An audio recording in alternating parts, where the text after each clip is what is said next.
안녕하세요. 오늘은 3명의 시누이들과 있었던 시댁 이야기들을 들려드릴까 합니다.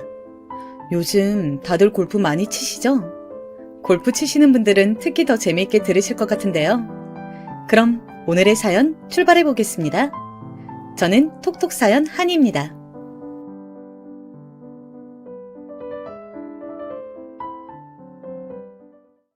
저는 올해로 40대에 접어든 이혼녀입니다. 이혼을 한 지는 1년이 다 되어 가는데요. 오늘은 제가 이혼하게 된 스토리를 말씀드려 보려고 합니다. 저는 유복한 집안에서 자라났어요. 아버지는 의류 관련 사업을 하시던 분이었습니다. 섬유 산업으로 유명한 도시에서 터를 잡고 사셨죠. 여러 원단을 거래하시고 사업을 하셨는데 젊은 시절에는 제법 크게 하셨던 것으로 들었습니다. 실제로 어렸을 때 우리 집은 유복한 편이었습니다. 그런데 제가 20대 중반 대학 졸업을 앞둔 시기가 왔을 때 IMF가 오면서 사업을 정리하시게 되었죠. 그 후에는 부동산들을 관리만 하시며 지내셨는데 제가 대학을 서울로 갔던 그 해 아버지가 보증을 잘못 서시는 바람에 집안의 재산이 거의 거덜이 났습니다. 그 많던 부동산을 전부 처분하고 우리 집은 거의 돈이 없어졌죠. 저는 간호사가 되기 위해서 공부를 하고 있었기 때문에 대학 등록금을 마련해가면서 학업을 이어갔습니다. 갑자기 집안 형편이 안 좋아지자 원래는 간호사 그거에서 뭐 하냐고 고생만 한다며 반대했던 부모님들도 제가 간호사가 된다면 안정적인 수입이 생기는 것이니 다행이라며 좋아해 주셨죠. 저는 간호사가 되기 위해서 대학을 열심히 다니고 실습을 했습니다. 나중에는 허리가 아플 때도 몇 번 척추가 아프다고 우스갯소리를 할 정도로 저에겐 익숙한 일이 되었죠. 병원에 실습을 가고 끝도 없는 시험을 보고 그렇게 저는 바쁘게 사느라고 별로 지방에 계신 부모님을 챙기지 못했어요. 부모님은 부동산을 거의 다 날리시고 작은 식당을 다시 차려서 운영하셨습니다. 그럭저럭 생활은 풀칠이 되었고 그래도 아예 가난해지지 않은 게 어디냐면서 우리 가족은 위안을 삼았어요. 저는 저대로 바쁘게 살았습니다. 병원에 취직을 하고 하루 종일 종종거리며 병원을 뛰어다녔죠. 대학병원에 취직을 하다 보니 아픈 사람들은 끝도 없이 밀려왔습니다. 그리고 큰 병원의 복잡한 시스템을 잘 모르는 어르신들이 많았기에 하루에도 수십, 수백 번씩 같은 말을 반복해야 했죠. 일도 일이지만 사람한테 치이는 것이 정말 힘들었습니다. 그리고 간호사들이 가장 두려워하는 태움이라는 것도 힘들었죠. 태움이 뭐냐고요? 여자들이 많은 간호사 사회에서 선배 간호사가 의도적으로 일을 잘 알려주지 않고 밑에 있는 간호사를 괴롭히는 것이죠. 말하자면 왕따같이 못살게 군다거나 하는 그런 것이에요. 예를 들면 저한텐 너 저 환자가 아무리 아프다고 해도 진통제 주사 주지 말라고 선배 간호사가 어거지를 쓰는 겁니다. 의사 오도가 떨어졌어도 무조건 자기가 오기 전까지 진통제 주지 말라고 엄포를 놓고 가버리는 거죠. 그러는 사이 환자가 아프다고 진통제를 놔달라고 하면 저는 우왕좌왕하며 눈치를 보다가 실수를 하고 그러면 혼나게 되고 목적은 그냥 신입 간호사인 저를 골탕 먹이는 것. 그게 바로 일하면서 괴롭히는 문화인데 다 태워서 제가 될 때까지 괴롭힌다고 해서 태움이라고 말하죠. 그런 시간을 버티면서 저는 병원 한 구석에 처박혀 울기도 많이 울었습니다. 너무 힘들어도 집안 형편도 안 좋고 했기 때문에 일을 그만둘 수가 없었죠. 그런데 그런 괴롭힘을 당하며 일을 하는데 저를 챙겨주는 사람이 생겼어요. 바로 병원 신입 의사 중 한 명이었습니다. 그분은 힘들어하는 저에게 다가와 딸기 우유를 하나 내밀면서 말하더군요. 저도 지지난달에는 진짜 너무 힘들어서 사표를 쓸 뻔했는데 우리 같이 좀만 더 버텨봐요. 그렇게 웃으며 저에게 손을 내밀었습니다. 보통 의사들은 간호사들과 말도 잘 섞지 않고 마치 다른 세상에서 있는 사람들처럼 구는데 이분은 그렇지가 않았어요. 저도 그 쌤을 좋아하게 되었죠. 감히 고백할 수 없는 마음이긴 했지만요. 하루는 나이트 근무를 마치고 파김치가 되어 집으로 향하려는 참이었습니다. 병원 입구에 차 한 대가 와서 서는 것이었어요. 저는 차가 왜 내 앞에 와서 서나 피하려고 했는데 갑자기 차 창문이 내려가는 거였습니다. 지혜씨, 댁이 어디세요? 태워다 드릴게요. 저도 퇴근하는 길이거든요. 그 의사쌤이었습니다. 저는 그분을 정쌤이라고 불렀죠. 정쌤, 괜찮습니다. 저 버스 타고 가면 돼요. 아이, 그러지 말고 사람 무안하게 얼른 타요. 그렇게 저는 정쌤 차를 얻어 타고 아침 퇴근을 하게 되었는데 정쌤이 문득 저에게 그러시는 거예요. 누나 생일 선물에는 뭘 사면 좋을까요? 네? 아니, 누나 생일인데 뭘 사야 할지. 셋째 누나 생일이거든요. 첫째 누나랑 둘째 누나한테 물어봤는데 놀리기만 하고 대답도 안 해주고 해서요. 치. 와, 누나가 세 분이세요? 장가 못 가겠죠? 왜요? 성격 좋으시고 재밌으신데. 장가 꼭 가실 수 있을 거예요. 그렇게 대화를 나누다가 정쌤이 배가 고프다고 해서 우리는 아침에 콩나물 해장국까지 먹으면서 이야기를 나눴습니다. 그 일을 계기로 저는 정쌤과 무척 친해졌어요. 의사와 간호사가 그렇게 친하게 지내니 사람들이 좀 이상하게 쳐다봤지만 저는 어차피 언감생심 전쌤과 연애를 하거나 그런 생각은 없었기 때문에 그냥 친구처럼 지냈습니다. 그렇게 농담을 주고받으며 지내는 나날들이 힘든 병원 생활에 큰 위로가 되었어요. 그러던 어느 날 문제가 생겼어요. 정쌤이 저에게 고백을 한 것이었죠. 저는 너무 당황해서 말을 더듬다가 도망쳐버리고 말았는데 정쌤은 자신은 의사라는 이유로 뭔가 장사하듯이 결혼할 생각도 없고 저의 순수한 면이 좋다면서 결혼을 전제로 연애를 해보면 어떻겠냐고 하는 거였습니다. 그리고 저는 망설이다가 결국 정쌤의 제안을 수락했죠. 그렇게 정쌤은 저에게 남친이 되었습니다. 다른 연인들처럼 자주 데이트는 할 수 없었지만 우리는 병원 안에서 그리고 가끔 밖에서 사랑을 키워갔습니다. 그리고 사귄 지 2년쯤 되던 어느 날 남친이 저에게 말했어요. 우리 이제 양가에 인사를 드리자고요. 그렇게 저는 예비 시댁에 인사를 드리게 되었습니다. 남친이 잡아두었다는 한정식 집에서 부모님을 처음 뵙게 되었어요. 저는 단정하게 보이고 싶어 베이지색 원피스를 입고 핸드백을 들고 식당으로 갔습니다. 남친의 가족분들은 먼저 와 계시더군요. 부모님은 푸근한 인상이셨고 어머님은 우리 아들 하면서 남친의 손을 꼭 잡고 계셨어요. 연신 어깨를 쓰다듬으시면서요. 안녕하세요. 저는 김지혜라고 합니다. 저는 그분들에게 다가가 수줍게 인사를 드렸습니다. 왔어. 저의 꾸민 모습에 오빠는 적잖이 당황한 기색이었지만 한껏 꾸미고 온 모습이 싫지는 않았는지 볼에 홍조를 띠더군요. 이 아가씨가 오늘 소개한다던 여자친구냐? 오빠의 아버지가 저를 아래 위로 살펴보시며 말씀하시더군요. 오빠의 어머니는 저를 이리저리 살피기만 하시고 별다른 말씀이 없으셨어요. 저는 그 눈길이 조금 부담스러웠지만 첫 만남이라 어색한 거겠지 생각하면서 애써 미소를 지었습니다. 그동안 말씀 많이 들었습니다. 늦게 인사드려서 죄송합니다. 그러자 아무 말이 없으시던 오빠의 어머니께서 대뜸 말씀하시는 것이었어요.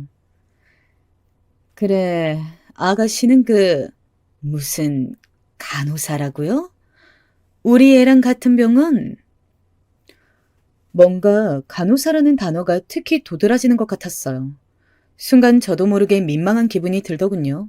제가 뭔가를 잘못한 것처럼요. 네, 같은 병원에 다닙니다. 제 대답을 듣자마자 아버지는 말없이 소주를 한 잔 따라 드셨고 어머니는 옆에 있던 누나들과 눈을 맞추며 한숨을 쉬시더군요.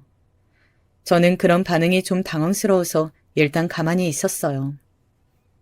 저기 아가씨가 참하고 성실해 보여요. 그런데 우리 아들이 의사인 건 알고 있죠? 저는 고개를 끄덕이면서 남친이 참 자랑스럽다고 말씀드렸습니다. 똑똑한 아들 두셔서 좋으시겠다는 말도요. 근데 둘이 좀 좋아지는 시간이 있다는 얘기는 내가 들었는데 우리 아들은 결혼을 하고 싶다고 하던데 아가씨 생각도 그런가요? 대뜸 어머니는 저에게 결혼 이야기를 하시는 것이었어요. 저는 저희끼리는 그렇게 이야기가 되었다고 조만간 저희 부모님과도 식사 자리를 하려 한다고 말씀드렸습니다. 제 이야기를 듣던 남친의 어머니는 갑자기 표정을 굳히시더니 저에게 말씀하셨어요. 아가씨, 미안하지만 결혼에 대해서는 좀 신중하게 서로 생각해보는 게 어떨지? 우리 아들이 의사다 보니까 벌써 여기저기 선자리가 많이 들어오고 있거든요. 저는 방금 무슨 이야기를 들은 것인지 머리가 혼란스러웠어요. 어머니의 이야기를 듣던 남친도 크게 당황하는 기색이었습니다. 엄마, 그게 무슨 말씀이세요? 사람 면전에 앉혀두고 너무하신 거 아니에요? 저는 관심 없다고 말씀드렸잖아요. 이 사람이 제 아내가 될 사람이라고요. 그러나 남친이 소리치는 것이 들리지 않는다는 듯 어머니는 말씀을 이어가셨어요. 우리 아들이 아직 세상 물정을 몰라서 일이 순진한데 아가씨는 순진한 건지 아니면 계산이 빠른 건지 내가 모르겠소만 이렇게 키우는 결혼은 난 들어보지도 못했어요. 그러니까 결혼 이야기는 없던 것으로 하고 서로 좋은 추억으로 남기는 것이 좋겠어요. 아가씨도 형편 맞는 사람 만나서 마음 편하게 사는 게 좋지 않겠어요? 순간 저는 기분이 너무 나빠서 남친의 어머니에게 말씀을 드렸습니다. 왜 제가 결혼을 할 수 없는지 확실하게 이야기를 해주시면 말씀 듣도록 하겠습니다. 왜 그동안 좋은 마음으로 서로 잘 지내온 우리가 헤어져야 하나요? 제 말에 남친의 아버지는 답답하다는 듯이 술 한 잔을 들이키시고 어머니는 급기야 언성을 높이시더군요. 그걸 말이라고 합니까? 아가씨가 간호사라면서요. 그러면 아가씨네 집안 형편이야 안 봐도 뻔하잖아요. 별 재산도 없고 살기 힘든 집 아니겠어요? 그런데 어떻게 언감생심 의사인 내 아들을 넘봅니까? 꼭 이런 이야기까지 대놓고 해야겠어요? 저는 입을 앙다물었습니다. 여기서 눈물을 보이거나 맥없이 일어서고 싶지는 않았어요. 이것은 저 혼자만의 문제가 아니라 우리 집안의 명예가 달린 일이었어요. 남친은 어머니가 심한 말을 뱉자마자 너무 당황해서 얼굴이 시뻘개지더니 저에게 달려와서 제 팔을 잡고 일단 일어나자고 데려다 주겠다면서 저를 일으키려 했습니다. 저는 눈물이 고여 앞이 보이지 않았어요. 비틀비틀 일어나서 남친에게 기대어 간신히 그 자리를 나섰죠. 일어서는데 남친의 몇 번째 누나인지 모를 리가 내뱉는 말이 등 뒤로 들려왔습니다. 순진한 거야, 순진한 척 하는 거야? 어디서 의사를 공짜로 낚으려 그래? 저는 그 말을 듣자 마치 제가 무슨 사기꾼인 양 정말 벌레 같은 취급을 당한 것 같아 한없이 눈물이 났어요. 그래서 남친에게 그만 헤어지자고 도저히 안 되겠다고 말해버렸죠. 남자친구는 저에게 조금만 시간을 달라고 자신이 가족들을 설득해보겠다고 했지만 저는 더 이상 그를 만날 마음이 없었습니다. 그 후로 저는 남친과 병원에서 마주쳐도 아는 척을 하지 않고 연락이 와도 대답을 하지 않은 채 지냈어요. 그렇게 한 달 정도가 되자 스트레스를 받았는지 자꾸 헛구역질이 나고 속이 안 좋았습니다. 뭔가 소화기관에 문제가 생긴 것인지 음식만 봐도 올라올 것 같고 어지럽고 힘들었죠. 저는 안 되겠다 싶어서 병원을 찾아갔어요. 그런데 임신입니다. 축하드려요. 세상에, 제가 임신을 한 것이었습니다. 그러고 보니 일도 바쁘고 마음에 여유가 없어 생리기간을 건너뛴 것도 같았죠. 저는 어쩔 수 없이 남친에게 다시 연락을 해서 만나자고 했습니다. 만나서 얼굴을 보고 이야기를 해야 할 것 같았죠. 그렇게 약속 장소인 식당에 앉아 언제 임신이 된 것일까 곰곰이 생각해보니 부모님께 인사를 드리기 전에 함께 가평 펜션에 다녀왔는데 그때 생긴 아기 같았습니다. 분명히 피임을 한다고 했는데 아기가 생겨버린 것이었죠. 앞불싸 저는 눈앞이 캄캄했습니다. 왜냐하면 저는 정말로 헤어질 마음을 먹은 상태였거든요. 그런데 마치 드라마에서 본 장면처럼 병원에 가서 아기 심장 소리를 듣는 순간 제 마음 안에 작은 망설임이 생겨난 상태였습니다. 생각보다 아기의 심장 소리가 너무 크고 우렁찼기 때문이죠. 나 임신했대. 10주라고 하네. 정말이야? 자기야, 정말이지. 남친은 그간 마음고생을 한 듯 얼굴이 헬쓱해져 있었어요. 그리고 저를 필사적으로 붙잡더라고요. 이 아기는 우리가 헤어지지 말라고 우리에게 하늘이 주신 아기라면서 말이죠. 그렇게 저는 내키지 않은 결혼을 준비하게 되었습니다. 결혼 과정에서 수많은 일들이 있었는데 주로 시댁 시어머니와 신우들의 갑질이었어요. 정말 수도 없는 에피소드가 있지만 몇 개만 말해보겠습니다. 제 임신 사실을 알고 어쩔 수 없이 결혼을 허락하신 시부모님과 시누이들은 제 예상대로 혼수며 예단이며 많은 것들을 요구했습니다. 저는 차마 집에다 이런 것들을 다 해야 한다고 말할 수가 없었죠. 제가 그동안 모아둔 적금을 다 깨고 어쩔 수 없어 대출도 조금 받았습니다. 집은 시댁에서 해주는 돈과 제가 일하며 그동안 모은 돈을 합쳐서 대출을 끼고 작은 아파트를 샀고 어머니는 모피가 가지고 싶다고 하셔서 비싼 모피 코트를 한번 해드렸습니다. 예비 시누이들에게는 백화점 명품관에서 비싼 가방을 각자 한 개씩 사드렸고요. 이불이며 한복이며 혼수를 보러 다닐 때에도 시어머니의 의견이 강하셔서 어머니 의견대로 저는 어머니와 둘이 만나 결혼 준비를 했어요. 친정 어머니께서는 이제 그 집안에 들어가 살아야 하는데 예비 시어머니 원하는 대로 어지간하면 맞춰드리는 것이 좋다고 지금 삐그덕거리면 살면서 계속 그게 트집거리가 된다고 하셨어요. 저는 세상이 많이 바뀌었다고 해도 여전히 시댁은 어려운 존재이구나 하면서 어머니 비위를 거스르지 않으려 노력했습니다. 그렇게 참고 또 참으면서 어머님 의견을 최대한 반영하여 결혼 준비를 가까스로 마치고 드디어 결혼식 당일이 되었는데 문제가 터졌습니다. 시어머니의 단골집이라는 한복집에서 약속한 식 진행 시간에 한복을 보내주질 않아서 혼주인 친정어머니가 한복 없이 식을 치를 상황이 된 것이었습니다. 다행히 저희가 일찍 체크를 하고 한복집에 항의해서 사장님이 급하게 퀵 서비스를 이용해서 간신히 식 시작 30분 전에 한복을 받았어요. 그리고 정신없이 식을 치렀죠. 그리고 저희는 즐겁게 제주도로 신혼여행을 다녀왔습니다.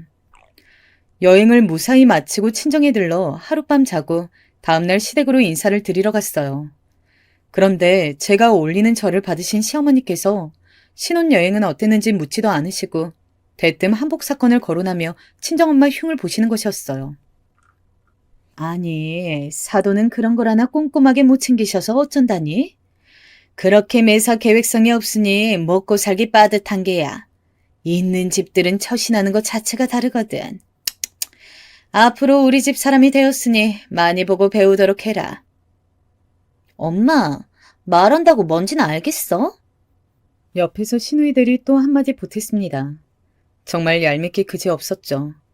저는 신혼여행 다녀왔다고 선물을 잔뜩 가지고 기분 좋게 왔다가 친정엄마 욕을 들으니 기분이 너무 안 좋았습니다.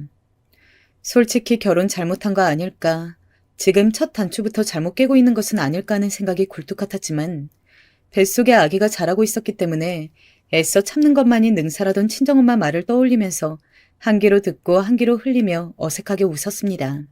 지금 이 이야기는 못 들은 걸로 하자고 스스로 세뇌를 시키면서요. 그때는 이런 일로 시어머니께 대들거나 해서 시끄러워지고 싶지 않았고 저만 좀 누르면 잘 지나갈 거라고 생각했거든요. 어차피 남편하고 제가 사는 것이지 제가 시어머니와 신우들과 사는 것은 아니니까요. 남편은 시어머니의 이런 태도에 대해 우리 엄마가 원래 좀 까칠해서 그렇지 나쁜 사람은 아니라며 좀 이해해달라고 거듭 저의 손을 잡고 사과를 하더군요. 저는 그저 그렇게 남편의 사과를 받고 넘어가는 것이 그 당시에는 최선이라 생각했습니다. 참으면 참을수록 저에게 더 큰 시련이 닥칠 수 있다는 것을 그때는 몰랐거든요. 결혼과 동시에 저는 간호사 일을 그만뒀습니다. 시댁서 이제 내 아들과 결혼을 했는데 병원에서 네가 돌아다니면 괜히 내 아들 이미지에 안 좋을 것 같다며 어차피 임신했으니 일을 쉬라고 하셨죠. 저는 집에서 태교를 하기 시작했습니다. 그런데 입덧이 심했던 제게 어머니는 매일 저녁은 시댁에 와서 먹을 것과 저녁 식사 준비를 도맡아 할 것을 요구하셨습니다. 그리고 남편에게는 시댁으로 퇴근하라고 하셨죠. 저는 몸이 나날이 무거워지고 있었지만 어머니의 그런 부당한 요구에 한마디도 하지 못하고 매일 가서 저녁을 차렸습니다. 어머님이 가지고 계신 분한 마음이 제가 일을 함으로 해서 좀 상쇄가 된다면 그래도 좋게 잘 지낼 수 있다면 노력해봐야지 싶었습니다. 무슨 분한 마음이냐고요? 자신이 의사 아들이 있는데 그 아들을 비싸게 팔아 결혼하지 못한 아쉬움이었죠. 적어도 키 3개는 받고 결혼했어야 하는데 하는 그런. 그래서 어머님은 저를 볼 때마다 한숨을 쉬고 시누이들과 함께 저를 욕하기 바쁘셨습니다. 신우들은 첫째, 둘째 신우는 시집을 가서 가정을 꾸리고 자식들도 있었고 셋째 신우는 아직 결혼을 안 한 상태여서 시부모님과 함께 살고 있었습니다. 저는 저녁마다 장을 봐서 시댁으로 가서 저녁상을 차려야 했죠. 매일 다른 음식을 차려내고 설거지하고 치운다는 게 말처럼 쉽지가 않았어요. 더군다나 저는 임신한 몸이었으니까요. 셋째 신우는 저한테 와서는 힘들겠네 어쩌네 하면서 오늘 메뉴는 뭐냐고 부하만 돕게 할 뿐 정말 단 한 번도 저를 요만큼도 도와주지 않았고 어머님은 당연히 저를 부려먹는 일꾼으로 생각하셨습니다. 나름 저도 어릴 때는 유복한 가정에서 손에 물 한 방울 안 묻히고 자랐는데 이렇게 고단한 시집살이를 겪게 될 줄이야. 정말 지금 생각해도 그때는 밤마다 눈물을 흘릴 정도로 너무 힘들었습니다. 너무 무리를 한 탓에 밑에 피가 비치고 병원에 입원을 하기도 했어요. 제가 입원을 하게 되자 그제서야 시댁은 저녁 차리는 일을 그만하라고 하시더군요. 남편은 불같이 어머니에게 화를 냈습니다. 사람을 이렇게까지 못살게 구는 이유가 뭐냐고 하면서 말이죠. 어머니는 남편이 없는 시간만을 골라 노이로제가 걸릴 정도로 전화를 하셨습니다.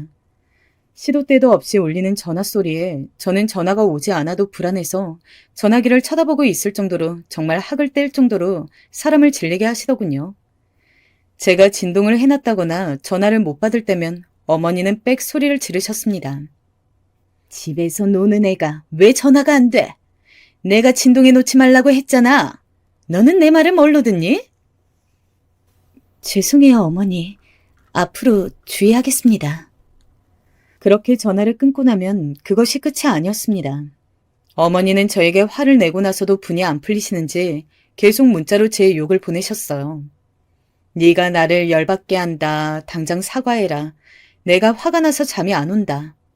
앞으로 전화 바로바로 안 되면 진짜 내가 가정교육 어떻게 시켰냐고 사돈한테 연락할 거다 등등. 정말 어이가 없어서 대답을 못할 정도의 그런 폭탄 문자들을 어머니는 계속 보내오셨습니다. 뭐랄까, 자신의 부정적인 감정을 저에게 그대로 쏟아붓는다고 할까요? 저는 그런 어머님에게 너무 시달려 임신 중이었음에도 입맛도 없고 삶의 의욕이 사라지는 것 같았습니다. 그나마 남편이 쉬는 날이면 제가 좋아하는 음식도 사다 주고 저를 살뜰히 챙겨주면서 아이와 함께할 우리의 행복한 미래를 이야기했기 때문에 저는 남편을 보고 그 지옥 같은 생활을 버텼습니다. 항상 저에게 미안하다고 하고 고생한다고 저를 따뜻하게 대해주는 남편만 보고 말이죠. 지금 생각하면 그때 저는 꾸역꾸역 이 결혼 생활을 유지하고 있었어요. 사실은 그때 이혼했어야 했는데 매일 가서 저녁 차리는 일이 없어져도 시댁에서는 주말마다 다 같이 모여서 밥 한 끼는 먹자고 하셨어요.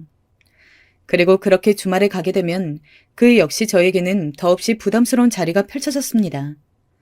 모든 노동은 제가 다 해야 하고 신우와 시어른들은 앉아서 먹으면서 끝도 없이 이야기를 하는데 그 이야기의 주제라는 것이 전부 제가 듣기에는 진짜 속물적인 그런 이야기들 뿐이었죠.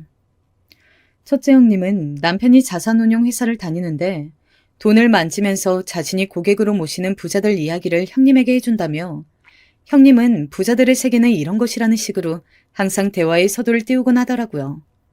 말하자면 이런 식이었어요. 있지.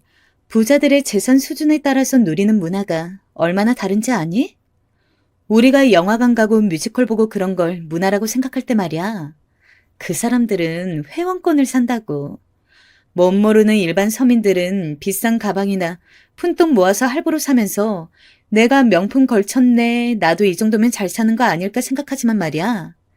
진짜 부자들은 어차피 그런 가방이나 옷 같은 것들은 그냥 일상적으로 우리가 10,000원, 20,000원짜리 편하게 사듯이 시즌별로 사서 걸치는 것이고 골프나 리조트 회원권을 산다고. 그런 이야기들에는 언제나 부자에 대한 이야기가 자랑처럼 들어가 있었습니다. 본인이 부자가 아닌데도 왜 그런 이야기를 하면서 으쓱대는지 알다가도 모를 일이었습니다. 맞아. 언니, 나도 들었어. 우리 애 유치원에 친한 집이 있는데 남편이 세무사란 말이야. 그래서 부자들 이야기를 해주는데 차 같은 거 많이 살수록 공제도 많이 되다 보니 차도 엄청 많이 사고 정말 돈 쓰는 게 상상 초월이더라고. 주로 회원권이나 그림 같은 걸 일상적으로 사는데 그런 게 보면 볼수록 입이 떡 벌어지더라니까. 진짜 그들만의 세상이 있다니까. 둘째 신우 역시 지지 않으려고 그러는 건지 부자는 말이야, 부자는 하면서 끝없이 부자 타령을 해댔어요. 부자들은 진짜 아무 옷이나 입어도 태가 달라. 얼굴에서 빛이 난다니까? 아, 올케는 이런 세계는 듣도 보도 못했겠지?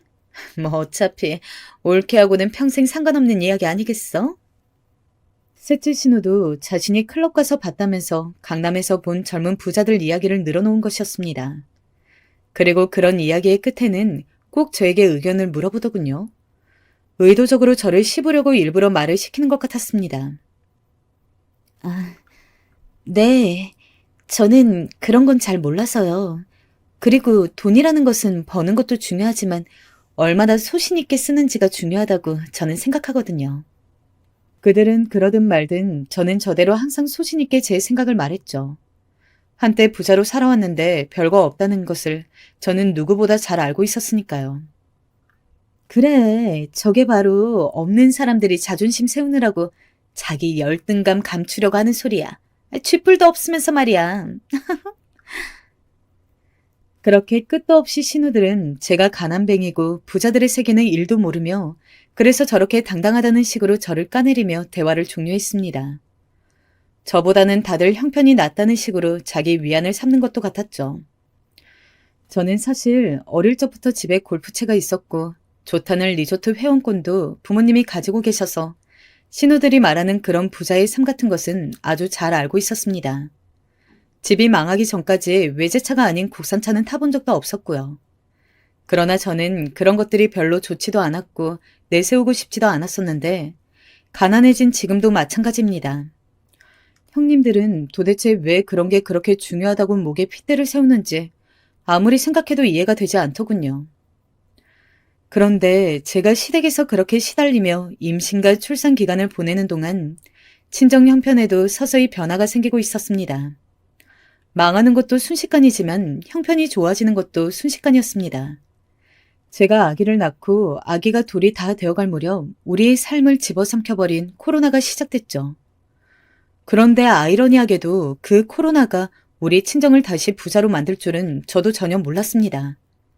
일의 시작은 이렇게 된 것이었죠. 자그마한 백반집을 하고 있던 엄마 아빠는 나름 동네에서 털을 잡고 있었습니다. 점심시간이면 오늘의 정식을 먹으러 오는 손님들이 꽤 많았죠. 그러던 중 옆집에 새로 수제 햄버거집을 오픈했다며 한 청년이 인사를 하러 왔다고 합니다. 요즘 사람 같지 않게 시루떡 한 접시를 들고요. 엄마는 떡을 들고 인사로 오는 게 너무 오랜만이라 마음이 푸근해지는 것 같아 그 청년과 가끔 수다를 떨게 되었대요. 그 청년은 대학을 졸업하고 학생 때부터 햄버거를 좋아해서 결국 창업을 하게 되었다고 했는데 이야기 끝에 청년은 어머니도 저처럼 배달 어플 한번 써보세요. 이게 생각보다 쏠쏠하거든요. 라며 뭔가 어려워 보이는 어플이라는 것을 설명해 주었다고 합니다. 업체에 이야기하고 가게 메뉴나 금액을 올리면 사람들이 배달 주문을 시킨다는 것이었어요. 엄마가 나는 나이가 많아 이런 어려운 것은 잘 못한다고 자신이 없다고 했더니 청년이 선뜻 그러면 이거 어플 관리하는 거랑 배달하시는 분들 오시면 어떻게 하는지 배달 용기 같은 거는 제가 다 알아서 해드릴게요 하며 엄마를 도와줬다고 합니다. 그러다가 점점 주문이 많이 들어오자 엄마는 그 청년에게 본격적으로 아예 돈을 주고 어플 관리를 부탁했다고 해요. 청년은 댓글도 아주 세심하게 쓰고 배달 관리 전반을 맡아서 아주 열심히 해주었다고 합니다. 엄마는 소고기 국밥과 시래기 정식을 주메뉴로 팔았는데 시래기국을 끓이는 데 사용되는 된장을 직접 만드셨어요. 아주 정성이 들어간 된장이었죠. 그래서 보통 시중에 파는 된장과는 달리 깊은 맛이 난다고들 많이 말씀하셨어요. 그랬기 때문에 그 된장을 베이스로 한 들깨가루가 듬뿍 넣은 시래기국이 맛이 있을 수밖에 없었죠. 시래기 정식을 먹어본 근처 대형 회사 직원들이 맛있고 깔끔하다, 엄마 손맛이라는 등의 댓글을 달아주자 갑자기 장사가 너무 잘 되었다고 합니다. 햄버거 가게 총각도 나중에는 본인 가게보다 엄마가 너무 잘 되니 엄마 가게 직원으로 채용하게 됐고요. 그렇게 저희 친정은 다시 한번 큰 돈을 벌게 되었습니다. 엄마는 저에게 전화를 걸어서 이제 형편이 많이 좋아졌다고 너 결혼할 때 아무것도 못 해준 게 내 마음의 한인데 이제라도 내가 외제차라도 한 대 뽑아주고 집도 한 채 사주겠다고 말씀을 하셨지만 저는 괜히 시댁에서 알면 더 골치만 아파질까봐 일단 앞으로 장사가 어떻게 될지도 모르니 잘 가지고 계시라고 했습니다. 제가 살아보니 돈이 있을 때는 있는데 없을 때는 또 갑자기 없어지더라고요. 그렇게 저의 친정은 다시 부유해지고 있었습니다. 엄마는 형편이 좋아지자 옛날부터 하던 게 있어서인지 다시 좋은 집으로 이사를 가고 외제차를 사는 등 돈을 쓰기 시작하셨죠.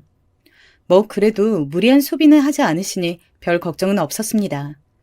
보증만 다시 안 서면 우리 집이 다시 망할 일은 없어 보였죠. 다만 저의 고민은 갑자기 결혼할 때와 달리 상황이 좋아진 친정 이야기를 남편과 시댁에 어떻게 하느냐 하는 거였습니다. 이런 저의 친정 상황을 신랑은 잘 몰랐습니다.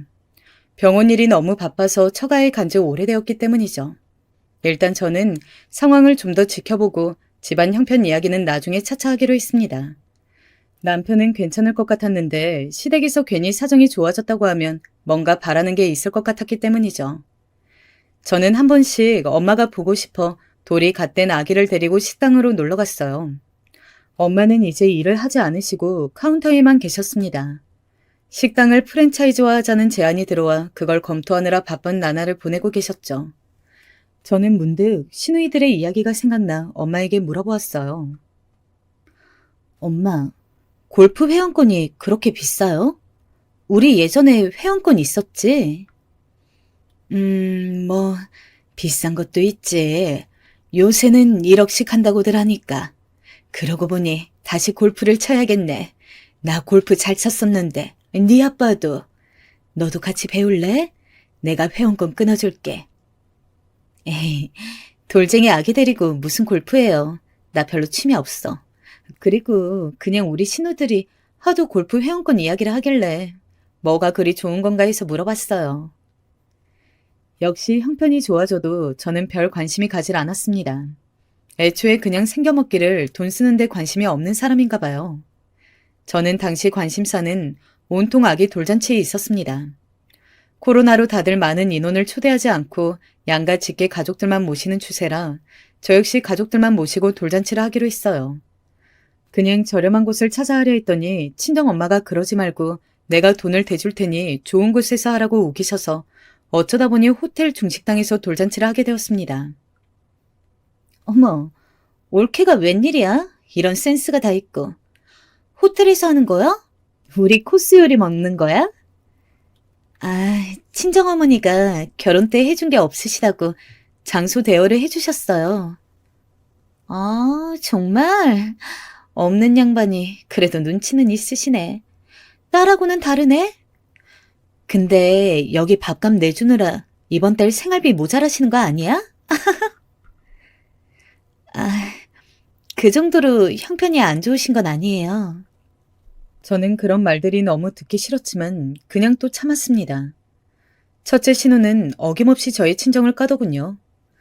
저는 속으로 제발 돌잔치 당일 우리 부모님 앞에서 무례하게 말하지 않았으면 하고 빌었습니다. 그리고 드디어 돌잔치 당일이 되었죠. 저와 신랑 그리고 아가는 준비한 순백의 의상을 입고 사진 작가분과 미리 가서 사진을 찍었습니다. 제가 봐도 저와 신랑 그리고 아기의 모습이 너무나 흐뭇했죠. 저는 속으로 생각했습니다. 정말 시댁만 보면 100번 이혼하고 싶은데 남편을 보면 아깝고 어렵다고 말이죠.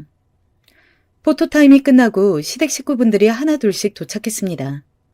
골프를 갈 생각인 건지 큰형님은 오늘 같은 날 짧은 주름치마를 입고 골프채까지 떡하니 들고 올라왔더라고요.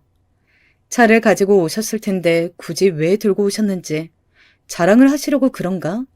저는 어이가 없었습니다. 뒤이어 저희 부모님도 도착했습니다. 엄마는 예전부터 즐겨 입었던 캐시미어를 온몸에 두르고 계셨어요. 미용실을 다녀오신 모양인지 머리며 화장이며 아주 고우셨죠. 우리 엄마는 원래 그런 서비스 받는 걸 좋아하시는 분이셨거든요. 아빠는 저와 비슷한 성격이라 그저 예전과 다름없이 소탈한 차림새로 오셨더라고요. 저야 어릴 때부터 워낙 그런 모습을 봐왔던지라 별 생각이 없었는데 엄마를 바라보는 시댁 식구들 표정이 좀 이상했습니다. 사부인, 오랜만입니다. 못 본 새 신수가 훤해지셨네요. 뭐 좋은 일이라도 있으십니까? 아유, 아닙니다.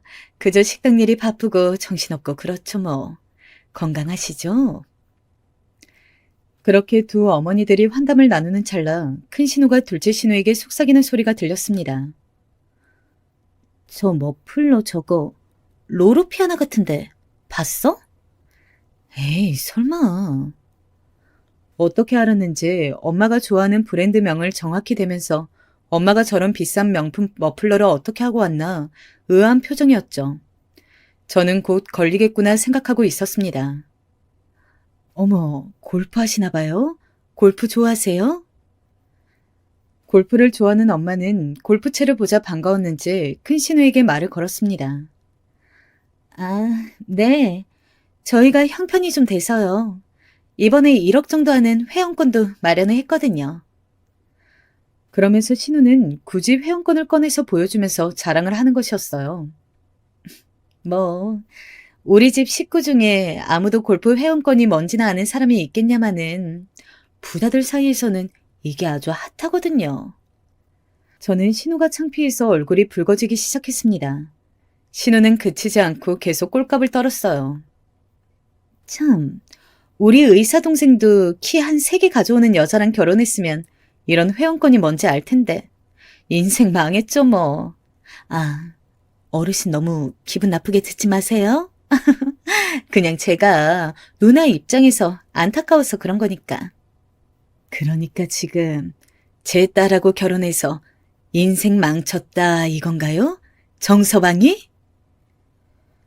엄마는 조금씩 화가 나기 시작하는 모양이었습니다.